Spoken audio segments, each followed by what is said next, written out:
آج ہم دو موضوعات پر بات کریں گے۔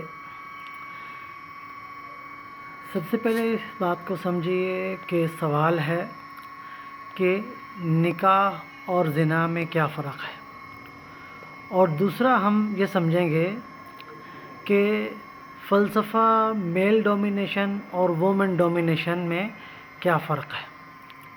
یہ دو الگ الگ چیزیں ہیں، تو اس کو سمجھ لینے کی ضرورت ہے بہت ہی اچھے طریقے سے، ٹھیک ہے۔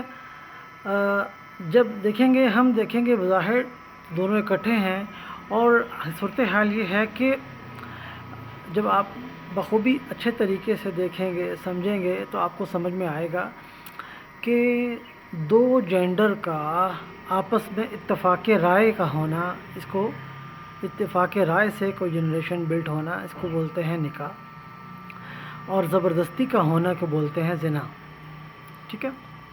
یہ فرق سمجھ لیجیے گا سب سے پہلے، ٹھیک ہے، کہ آپس میں رضامندی سے ملاپ کا، یعنی کہ لو جنریشن کو ہم حرامی نہیں کہہ سکتے، لو جنریشن کو ہم جائز اور حلال کہیں گے، ٹھیک ہو گیا۔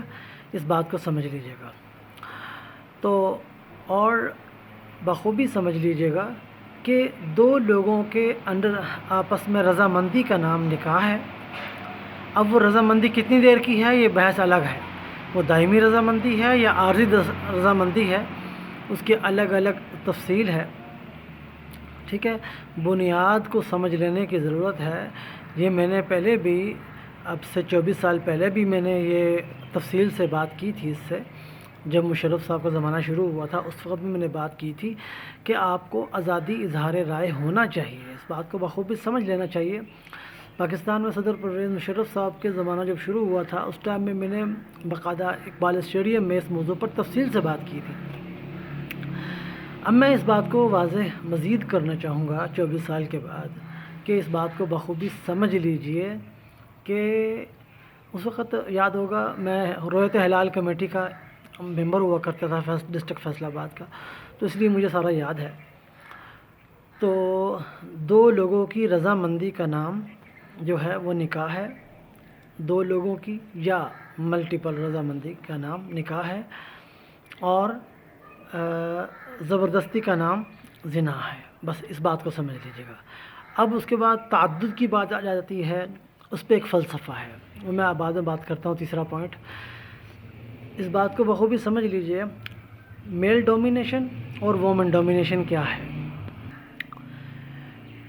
میل ڈومینیشن اس لیے ملٹیپل وائفز کرتے ہیں تاکہ دو چیزیں اس میں وجود میں آ سکیں، خاص طور پر ان کا دوسرے جینڈر کے اوپر ایک رعب بیٹھ سکے، اور دوسرا یہ کہ کسی ایک عورت کے عشق میں مبتلا نہ ہو جائے، ٹھیک ہے۔ اس لیے ملٹیپل وائف میل ڈومینیشن کرتا ہے، اور دوسری طرف وومن ڈومینیشن، ٹھیک ہے، تو وہاں پر ملٹیپل ہسبینڈ وہ اس لیے کرتے ہیں کہ کسی ایک خامن کی جو محبت ہے وہ دل میں نہ بیٹھ جائے، تاکہ ان کو معاشرے میں اپنے فیصلے کرنے میں اور اپنی عورتوں کے حقوق بلند رکھنے میں کردار ادا کر سکیں۔ تو جس طریقے سے ملٹیپل وائف کا حق برابر ہے صنفی مساوات میں، ٹھیک ہے، اسی طریقے سے ملٹیپل ہسبینڈ کا بھی حق برابر ہے صنفی مساوات میں، ٹھیک ہو گیا۔ اب اگلی بات یہ کر لیتے ہیں کہ اس بات کو جب آپ بخوبی سمجھیں گے، تیسری بات یہ ہے، ملٹیپل ہسبینڈ کا معاملہ ہو یا ملٹیپل وائف کا معاملہ ہو، بات رضامندی کی ہے۔